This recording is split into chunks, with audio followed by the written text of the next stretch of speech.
Life Audio.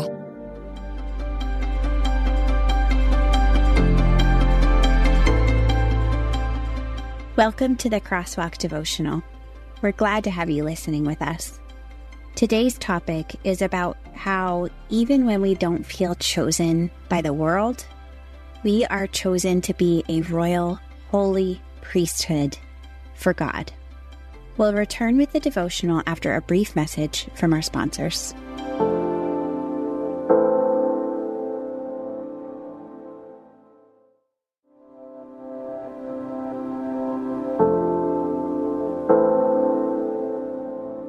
Making the Cut, written and read by Deidre Braley. 1 Peter 2:9. But you are a chosen people, a royal priesthood, a holy nation, God's special possession, that you may declare the praises of him who called you out of darkness into his wonderful light. At 6 p.m., we all poured out of our respective cars, running across the parking lot to meet at the agreed-upon door. There was a hint of smoke in the air, and the sweet decay of maples and oaks had already begun. I remember the way the cold air clung to my wet clothes, still damp from tryouts. As I ran too, with my eyes fixed on that door, that white piece of paper, that list that would determine whether I'd been chosen, whether I'd stood out, whether I would get to be part of something that meant something. Girls who had gotten there first began to high-five and congratulate each other. There was cheering and jostling, and I tried to weave through them, knowing that if I could just get close enough, I'd see my name in bold letters, and I, too, would join my teammates in the celebration. People began to walk away, sweaty and relieved and laughing. I stayed in front of the door. The names were alphabetical. I knew I should see mine with the D's, but it wasn't there. I hadn't made the cut. Is there anything more painful than not being chosen? Than wanting to belong and being told no? Even now, as a fully grown adult, I can still remember every time I was left standing against the fence when the captains picked the teams.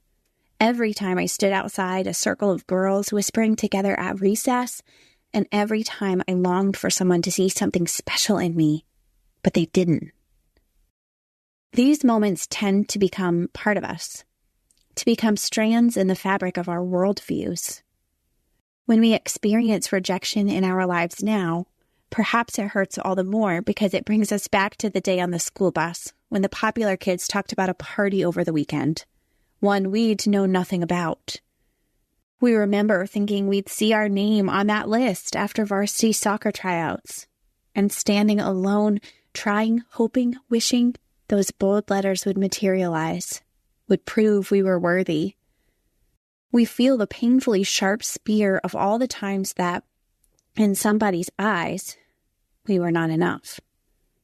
But there is evidence throughout the Bible that despite all the rejections we may have experienced in our lives, we are chosen by God.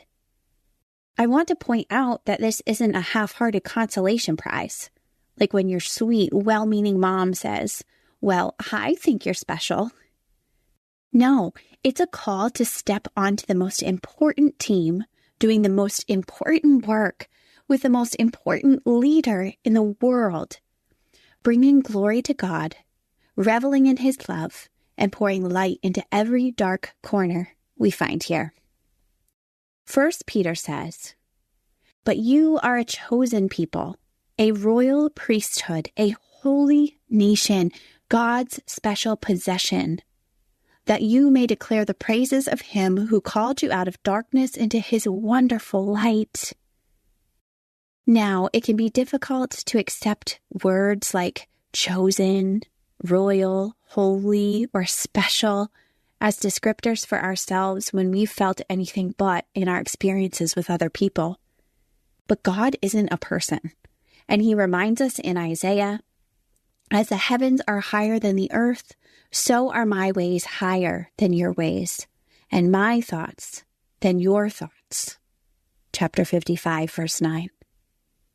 And God's way is to give willing, humble, and obedient people responsibility in his kingdom, not to mention delightful intimacy with him. When we throw up our hands and say, "Pick me," or "Put me in, coach," his qualifier is not whether we are wearing popular clothes or can handle a ball well, or even, heaven forbid, we were born on the right side of town. It's the posture of our hearts. 1 Peter reminds us that the living stone, that is Jesus, was also rejected by humans. But he was chosen and special in God's eyes, and his impact on this world has been the greatest we've ever seen. We are also called living stones here, ones that are being put together to build a spiritual house and a holy priesthood set apart and chosen by God. See 1 Peter chapter 2, verses 4 through 5. Intersecting faith and life. If you are experiencing that painful feeling of not being chosen today, you've been passed over for a promotion, you interacted with someone who treated you poorly, or you feel exhausted from waiting for God to use you in what feels like a big way, remember that you've already been enlisted. Look around. Ask God what work he has for you today as part of his holy priesthood, and thank him for choosing you to be part of the most important team in history. For further reading, look into 1 Peter chapter 2 and Exodus chapter 19, verses 1 through 6. The Crosswalk Devotional is a production of Life Audio and Salem Media. If you liked what you heard today, please take a second to rate and review this podcast in your favorite podcast app so that more listeners like you can find the show. For more faith-filled, inspirational podcasts, visit us at lifeaudio.com.